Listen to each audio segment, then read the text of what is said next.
buenas tardes o buenos días, ¿cómo están? Bienvenidos a un nuevo episodio de nuestro Yunti Podcast, ya en su temporada número 2.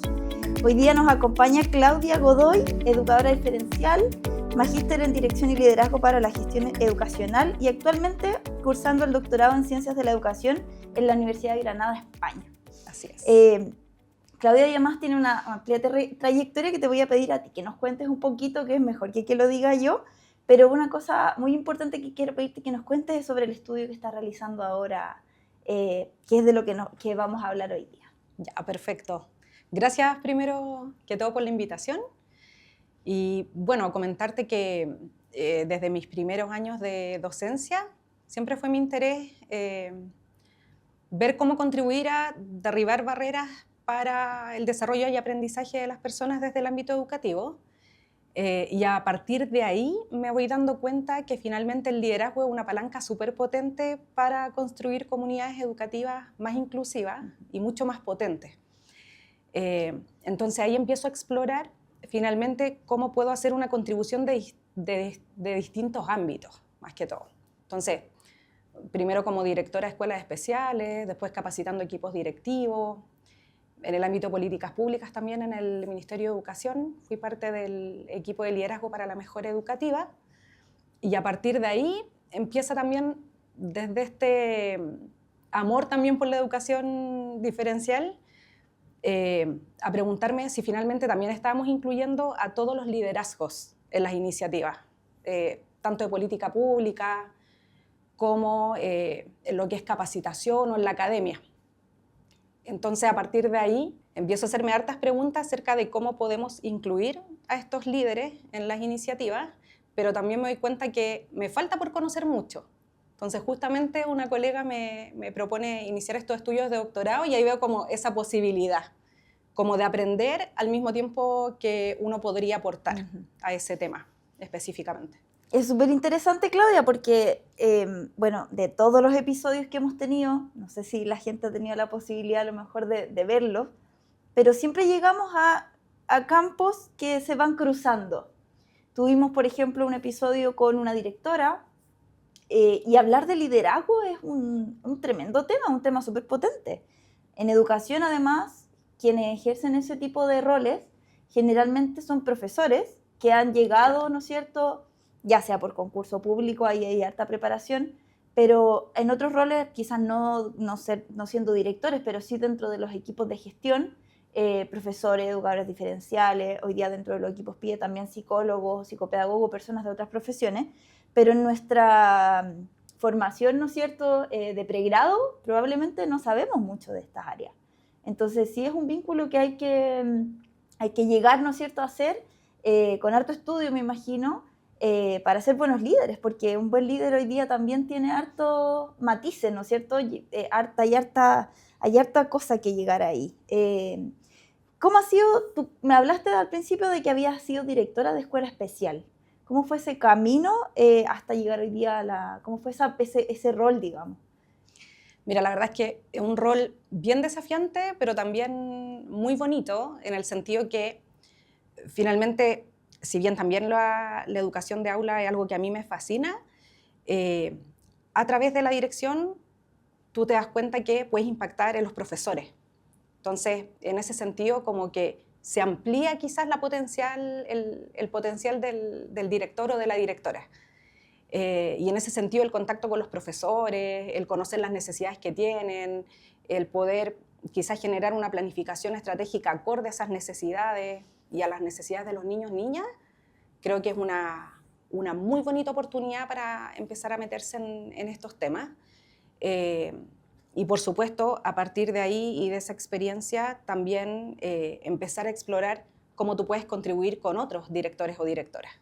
Entonces ahí también surge como esta necesidad de potenciar redes también, de conversar con los colegas, de que no sea un liderazgo aislado, como muchas veces sucede. Sí, yo creo que es una gran problemática de los liderazgos, que a veces es tanta la gestión y el control de muchas veces.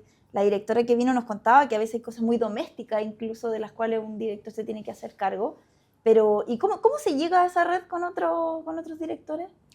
Mira, Por una parte, hay algunas redes que las potencia el mismo Ministerio de Educación, por ejemplo, ¿ya? Y con los profesores ocurre exactamente lo mismo. Pero en general, en el sector particular subvencionado o en el sector privado, ahí nace desde los mismos directores o directoras. Entonces, es muy necesario quizás profundizar también en cómo estas redes también traen ciertos beneficios y poder difundirlo. En ese sentido, cuando me ha tocado trabajar, por ejemplo, capacitando a equipos de liderazgo, es algo donde yo pongo mucho acento también, que en el fondo no estamos solos, hay que generar esas redes. Sí, de todas maneras, o sea, y aprender también del trabajo de otros. Yo creo que eso siempre es importante en pedagogía, aprender de la didáctica que ocupó el otro profe, pero en liderazgo yo creo que también hay modelos exitosos de los cuales vamos aprendiendo, ¿no? Exacto. ¿Qué te motivó a centrar tu doctorado en esta resignificancia del rol de los líderes en educación? Y de hecho es en educación parvularia, es enfocado en ese nivel educativo. Sí, mira, hay que destacar dos aspectos. En primer lugar, que reconocer que la educación parvularia es una etapa educativa clave y que quizás no se le estaba dando la preponderancia que se requiere. En este sentido, independientemente sea jardín infantil, sala cuna, escuelas, liceos que imparten el nivel, escuelas especiales, es la etapa donde los niños y niñas tienen la mayor potencialidad, o sea, la plasticidad cerebral está brillando. Por lo tanto, es ahí el momento donde uno debiera, en el fondo, poner los esfuerzos para fortalecer los procesos educativos. Y en este caso, considerando lo que yo te mencionaba hace un ratito, que el liderazgo es como esta palanca o esta clave en ese sentido, considero fundamental poder profundizar ahí. Y por otra parte, también en vista de todos los cambios que se han dado en la última década en materia de educación parvularia. Desde que se instala la Subsecretaría de Educación Parvularia y la Intendencia, aproximadamente a un ritmo de una vez por año ocurre una implementación de alguna política. Más o menos, Claudia, desde la ignorancia, más o menos eso en qué año es, como para tener una referencia de cuánto tiempo ha pasado y como poder mirar así en perspectiva. Sí, justamente han pasado 10 años a partir de eso. O sea, es relativamente muy joven. Sí. Y si tú te fijas, una vez por año van implementándose políticas, decreto de transición educativa, marco para la buena enseñanza para la educación parvularia, estándares indicativos de desempeño para la educación parvularia específicamente, y con eso también se asocia un nuevo modelo de PME, la entrada de la educación parvularia al sistema de aseguramiento de la calidad. Las educadoras de párvulo, no olvidemos que también entran al sistema de desarrollo profesional docente. Ajá, y sí, ya como guinda de la torta tenemos entonces esta publicación del marco para la buena dirección y el liderazgo de educación parvularia. Entonces, si tú te fijas, son muchos cambios, muchas implementaciones de política que impactan evidentemente en el rol directivo a nivel de sus atribuciones, sus funciones, su rol, y que hay que estar mirando de cerca. Y en ese sentido, la investigación lo que busca es eso, poder conocer la percepción de los directores, de las directoras de establecimientos que imparten educación parvularia, acerca de cómo reciben todas estas implementaciones, cómo esto va resignificando el rol, en qué medida y finalmente cómo impactan la práctica. Exacto. Disculpa que a lo mejor me surja la idea en paralelo, digamos, pero en la medida que tú estás planteando como estos centros que atienden estudiantes chiquititos, ¿no es cierto?, en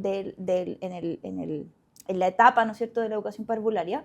Pero ¿qué tan distinto es con los colegios que tienen programas, ¿no es cierto?, que parten desde los primeros niveles de transición y después los niños tienen un progreso? Yo, desde la experiencia, y perdón que sea como autorreferente, pero trabajé en un liceo muy grande que tenía desde educación parvularia hasta cuarto medio, y muchas veces me acuerdo de haber escuchado en reuniones que las educadoras se sentían como segregadas, como si fueran otra comunidad educativa. De hecho, los niños entran por otro lado, los apoderados, el horario, el almuerzo, como que todo es un poco distinto. Entonces, ¿qué mirada hay desde ese engranaje, digamos, de la educación que puedas darnos? Mira, precisamente pensando en lo que tú estás comentando, es que yo enfoqué la investigación no solo en jardines y salas cunas, como suele suceder, sino que en todo tipo de establecimiento que imparte el nivel. Porque, y acá esto te lo voy a comentar, desde los hallazgos, desde la literatura, como desde la primera fase de mi estudio, que fue entrevistando a expertas, expertas que tienen más de 20 años en promedio de experiencia en el tema, desde la investigación, desde el ámbito de políticas públicas. Algunas son educadoras, han sido directoras también, o han formado a líderes en educación parvularia. Las escuelas de lenguaje, perdón que te interrumpa, ¿también están dentro también de esta...? están dentro, y de hecho los niños y niñas que se forman en las escuelas de lenguaje lo hacen sobre la base del currículum de educación parvularia. Perfecto. Entonces, ¿qué pasa? Hay una gran diferencia entre el liderazgo en un jardín infantil o sala cuna y en una escuela. ¿Qué es lo que arroja, al menos la primera parte de la investigación a través de estas entrevistas expertas? Es que por una parte está la tensión en los jardines infantiles y en las salas cunas de que un liderazgo bien solitario. No cuentan las directoras con unos equipos directivos como si lo cuenta la escuela o el liceo. Claro. No obstante, todo se concentra en el párvulo y en los principios de la educación parvularia. En la escuela, en cambio, sucede mucho, y ahí la María José Opaso es un gran aporte en el estudio de este fenómeno en particular. Se produce una escolarización de la educación parvularia. Entonces, muchas veces esos primeros niveles de transición están más bien sometidos a mucho aprendizaje en el área de la lectura, de la escritura, de las matemáticas, y se cuarta el juego libre, el movimiento espontáneo, y finalmente los principios de la educación parvularia. ¿Qué pasa por otra parte? Y qué es lo que me comentaban estas expertas que entrevisté, es que muchas veces estos equipos de liderazgo, y sobre todo los directores o directoras de escuelas y liceos, no se ven a sí mismos como líderes de la educación parvularia. Ay, qué interesante, mira, ya. Claro, perfecto. es como... O sea, como el espejo en el fondo de lo que en realidad después pasa en el sentir de la educadora quizás. Exacto. Entonces, pasa que muchas veces ese liderazgo de la educación parvularia se delega a la coordinadora del ciclo o a alguna educadora, pero a la vez se le está pidiendo que responda a lógicas de estandarización. Entonces, ellas también, en ese sentido, al igual que pasa con las directoras de jardines o de salas cunas, también sienten una cierta soledad en ese cargo, como de sentir que todo mi esfuerzo están yendo hacia unos propósitos que no son los de la educación parvularia. Oye, qué interesante cómo se van engranando en el fondo todas las cosas que uno ve. Ahora, ¿hay una evolución de la educación parvularia en estos 10 años? ¿Cómo ves tú ese proceso? Sí, de todas maneras. Y ahí también, no lo voy a decir desde lo que yo pienso solamente, sino tomándome mucho de lo que me comentan estas expertas, pero también de los resultados preliminares de la consulta que he estado haciendo a directoras y a directoras. Tenemos ya más de 600 encuestas respondidas. Ah, wow. Sí, así que a partir de eso, ¿qué es lo que hemos podido observar? Que por una parte hay una gran valoración hacia el proceso de institucionalización de la educación parvularia. En su propio mérito tiene un valor enorme, y eso lo comentan los actores, tanto las entrevistadas como encuestados. Además que probablemente, disculpa que te interrumpa, pero probablemente lo que se está como estandarizando también se venía haciendo. Sí, quizás precisamente de una te iba a forma comentar mucho eso. más innata, pero probablemente se Exacto. venía haciendo también. Sí, por una parte, toda esta ola institucionalizadora lo que viene a hacer es a fijar un lenguaje común o una expectativa compartida acerca del liderazgo para todos los tipos de contextos donde se imparte la educación parvularia, pero sobre la base de prácticas que ya se venían haciendo. Por lo tanto, si bien se habían evidenciado previamente algunos problemas para conceptualizar el rol del líder en la educación parvularia, esto más bien viene como a aunar criterios y a reflejar prácticas que también ya se venían implementando. Ahí Junji Integra también tenían sus propios modelos de liderazgo para cada una de las instituciones. Entonces, esto igual viene a sentar como una expectativa común que es para todo contexto, incluyendo particulares subvencionados, privados, rurales, escuelas especiales. Entonces, un cambio potente que sucede. Y en ese sentido, se me fue lo que me habías preguntado. Estamos hablando de la evolución. Sí. Ya. Y respecto de la evolución, también reconocer que, claro, han sido como siglos de lucha social por relevar la educación parvularia, desde las madres trabajadoras, desde las mismas educadoras de párvulo. Pero en estos últimos 10 años, como yo te comentaba, fue un cambio muy vertiginoso de muchas implementaciones de política pública, lo cual es súper bien valorado por los actores y por los expertos también. Era un cambio absolutamente necesario, en eso nadie se pierde. No obstante, por lo que está arrojando preliminarmente la encuesta, no estaría solucionando ciertas tensiones y problemas estructurales que ya vienen desde hace mucho tiempo. ¿Ya? No estaría logrando eso todavía y por lo tanto, más que haber una crítica o una evaluación negativa hacia los mismos referentes o a los mismos instrumentos, lo que se está reflejando es que finalmente hay tensiones respecto de su implementación. ¿Cuáles serían esas tensiones? ¿Podemos mencionar alguna? Sí, hay tensiones, yo iría en 2 líneas particularmente. La primera, y que es a nivel más estructural, que tiene que ver con la alta carga burocrática de las directoras de jardines infantiles y salas cuna, y no solamente en este tipo de establecimientos, sino también en escuelas y liceos. O sea, son tantas las tareas administrativas que tienen que atender los equipos directivos que en realidad queda muy poco tiempo para poner el foco en lo pedagógico. Por otra parte, también lo que se observa es falta de acompañamiento, de capacitación para poder reconfigurar las prácticas de liderazgo en la medida que se requiere.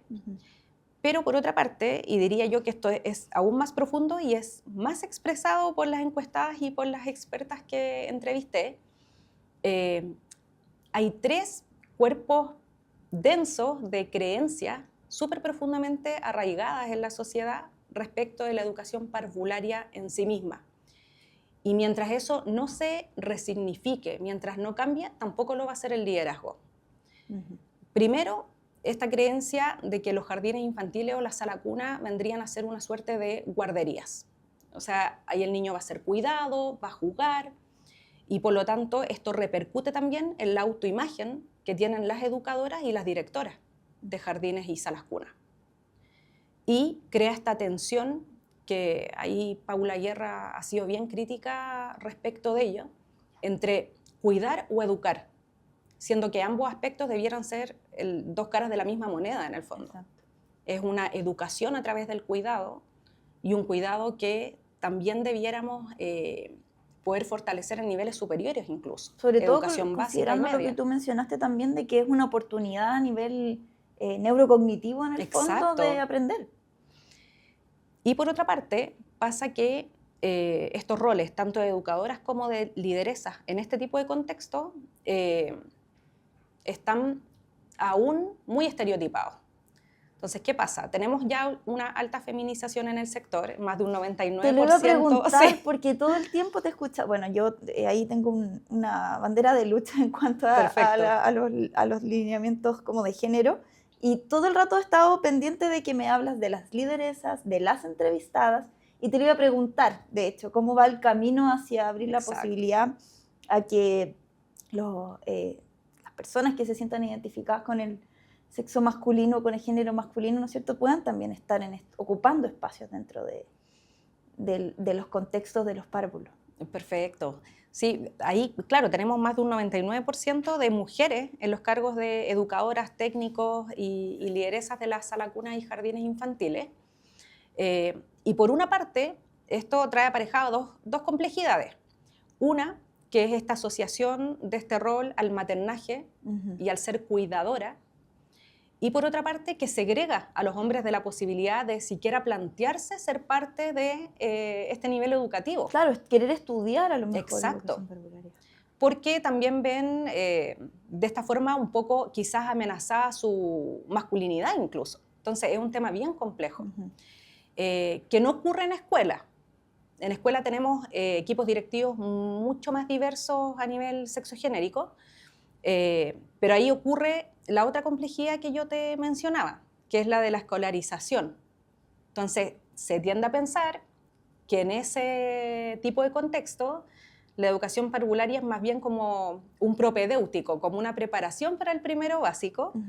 Y efectivamente también pasa que hay pocas educadoras de párvulo en cargos directivos o como directoras o directores de escuelas y liceos. Entonces tampoco está esa mirada de trayectoria educativa que se requiere, al menos por lo que... Como representante también Exacto. del nivel.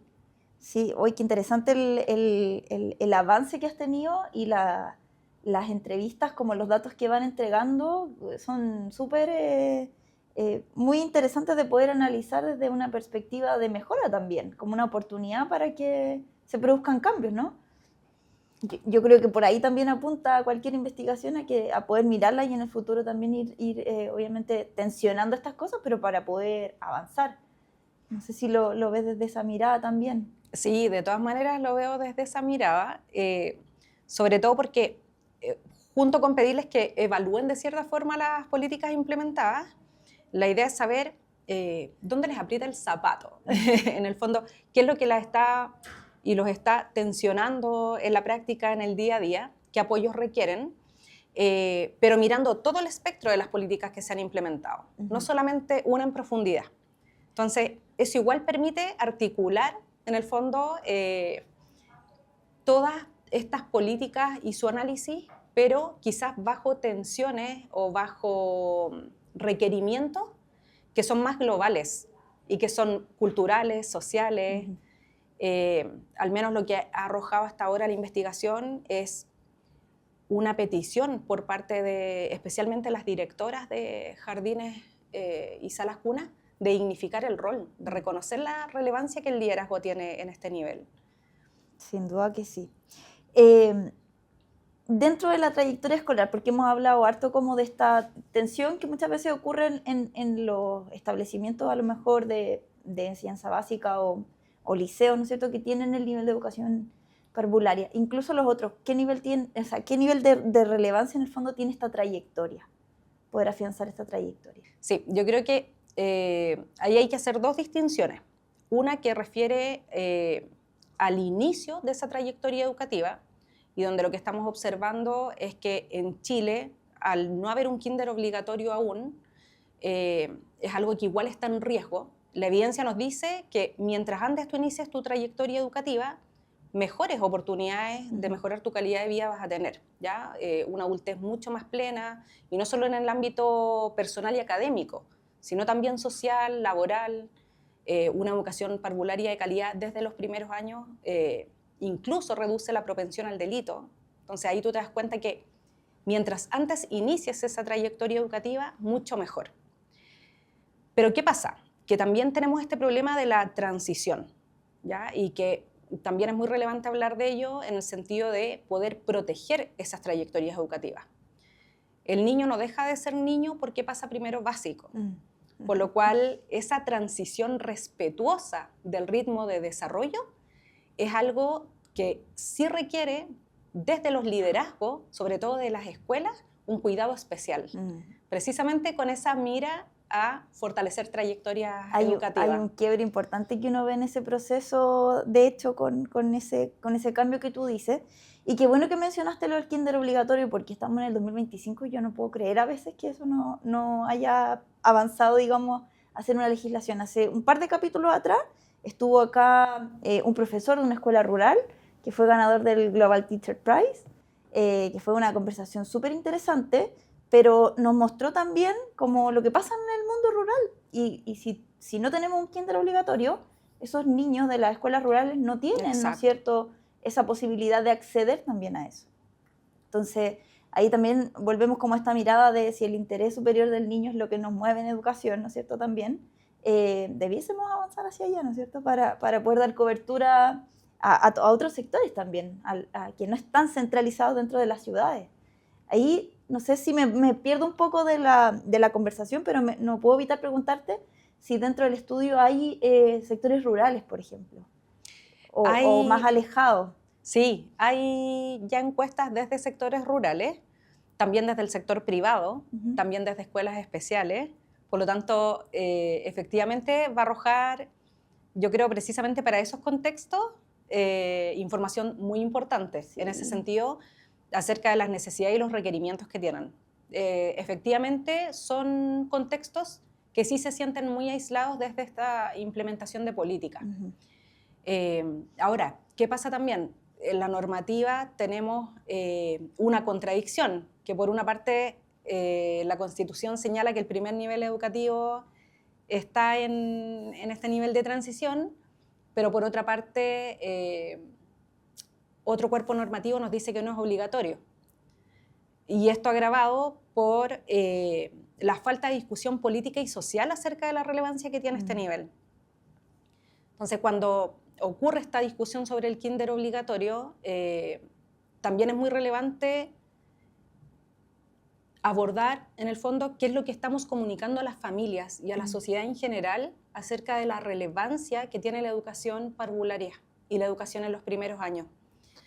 Porque ahí, ¿qué nos dice la encuesta CACEN o las encuestas que han aplicado algunas universidades u otras entidades que están muy comprometidas también con este movimiento de la educación inicial obligatoria para el 2030?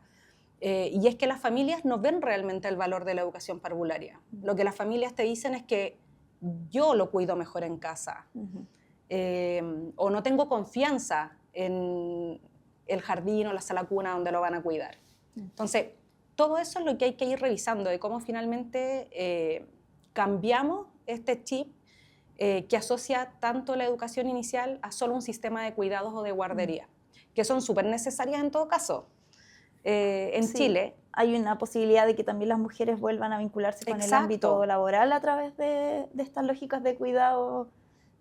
Entonces es necesario, pero también, como tú dices, relevar esto a no solamente cuidado, sino que educación, formación, desarrollo, posibilidades en el fondo, como tú señalaste, de disminuir. Mencionaste las tasas delictuales, yo lo encuentro súper relevante, no conocía esa información, pero si hoy día, claro, nos preocupan tanto ciertas tensiones de la sociedad, cuando nos vamos a la raíz de elementos que podrían resolverla, ahí están también esas preocupaciones, y es lo que yo te decía, como todo al final se va también anclando un poco. Exacto. Sí, yo creo que ahí el trabajo con las confianzas es algo muy relevante. Yo soy mamá, tengo muchas amigas que son mamás, y creo que dentro de la conversación siempre está este tema como de la aprensión de dejar a tu hijo en una sala cuna o en un jardín infantil. Por lo tanto, es indispensable trabajar con las confianzas. Sí. Mira, bueno, interesante también para que puedan revisar el estudio después cuando esté listo y hacerse cargo, pues si al final esa es como una necesidad hoy día también. ¿Cómo pretende, para ya ir cerrando un poquito la conversación, cómo pretende tu estudio poder contribuir a las comunidades educativas o a este nivel de educación? Mira, la idea es que a partir de todos los datos que se recaben finalmente, no solamente poder hacer recomendaciones a la política pública, que es un clásico, porque efectivamente sí, hay harto que hacer en materia de acompañamiento a las comunidades, de capacitación, de difusión de orientaciones técnicas, es decir, ok, tengo este marco de referencia, estos estándares, pero ¿cómo se implementa? Eso por una parte. Pero por otra, también poder hacer recomendaciones al sistema educativo, y eso incluye a los sostenedores y a las directoras y a los directores. Y en ese sentido, a partir de lo que ellos mismos van señalando cuando van contestando la encuesta, ellos van priorizando. Van priorizando estrategias, van priorizando requerimientos, tanto para los sostenedores, como también mirarse a sí mismos en relación a qué puedo hacer yo en mi rol.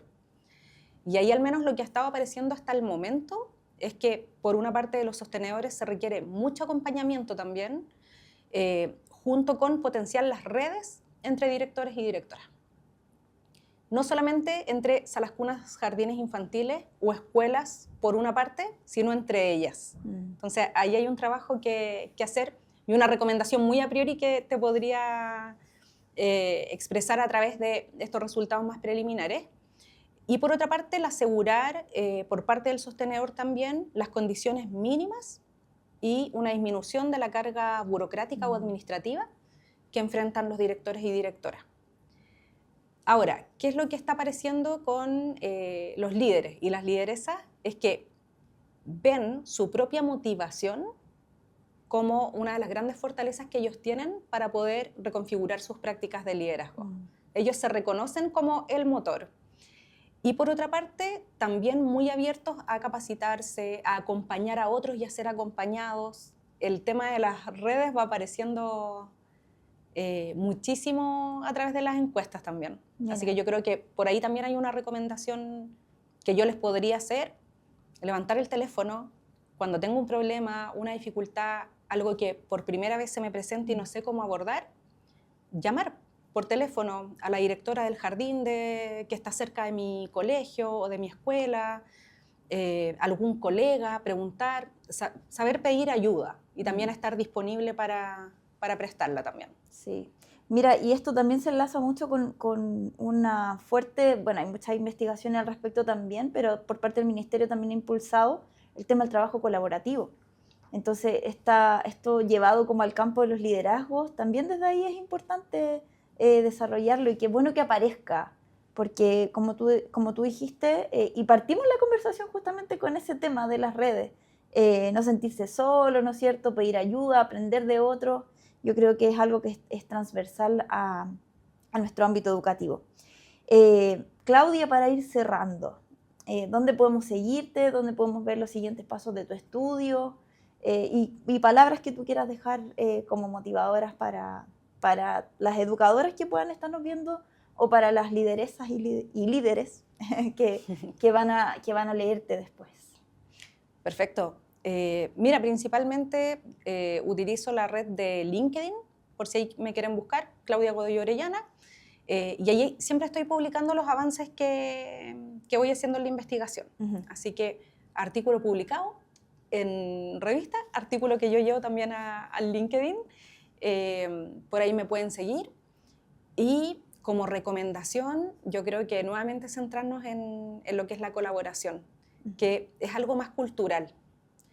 Finalmente tenemos mucho cuerpo de política educativa, estándares, referentes, normativos, técnicos, pero hay temas que son más culturales, más humanos, que pueden potenciar muchísimo tu efecto sobre los procesos de enseñanza y aprendizaje.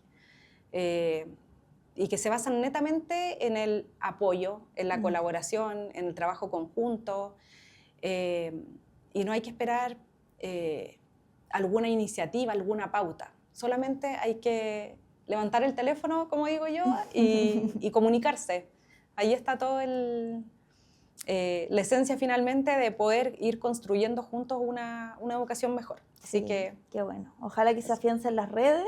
Sí. Que más niños, que hoy día también la legislación nos apoye para que también más niños y niñas puedan acceder a estos niveles educativos, y que como sociedad también avancemos en valorar el nivel, como tú mencionaste, desde el proceso, ¿no es cierto?, que permite que mañana seamos una sociedad mejor.